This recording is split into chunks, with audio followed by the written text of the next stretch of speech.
கர்த்தர் உங்களுக்கு எல்லா நன்மைகளையும் தருவாராக. அதிகாலையில் எழுந்து உங்களுக்காக நாங்கள் ஜெபிக்கிறோம். கர்த்தர் உங்களை ஆசீர்வதிப்பார்.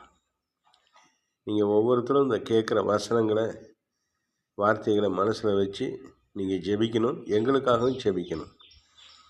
எங்கள் ஆரோக்கியத்திற்காக, எங்களுடைய தேவைகளெல்லாம் சந்திக்கப்படும்படியா, ஊழியத்தின் பாதையில் கர்த்தருடைய பாதுகாப்பு எங்களுக்கு இருக்க முடியாது. நீங்கள் எல்லாம் ஜெபிக்கணும். கர்த்தர் நல்லவர். உலக வேலைகளுக்கெல்லாம் உடம்பு சரியில்லைன்னா லீவு போடலாம். ஆனால் இந்த தேவனுடைய ராஜ்யத்துக்கு நம்ம எந்த லீவும் எடுக்கக்கூடாது.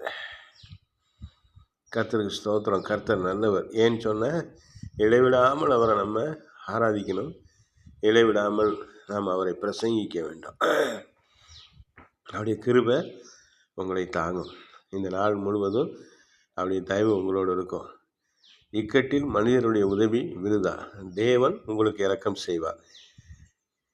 தேவன் என்ன செய்வார்? உங்களுக்கு எல்லா மனுஷன் கொண்டு வருகிற, பிசாசு கொண்டு வருகிற எல்லா இக்கட்டிலேருந்தும் சூழ்நிலைகளையும் கர்த்தர் மாற்றி உங்களுக்கு பெரிய விசாலத்தை கர்த்தர் உங்களுக்கு கட்டளையிடுவார். இந்த நாள் முழுவதும் நீங்கள் ஆசீர்வாதமாக இருப்பீங்க. அல்லேலூயா சொல்லுங்கள்.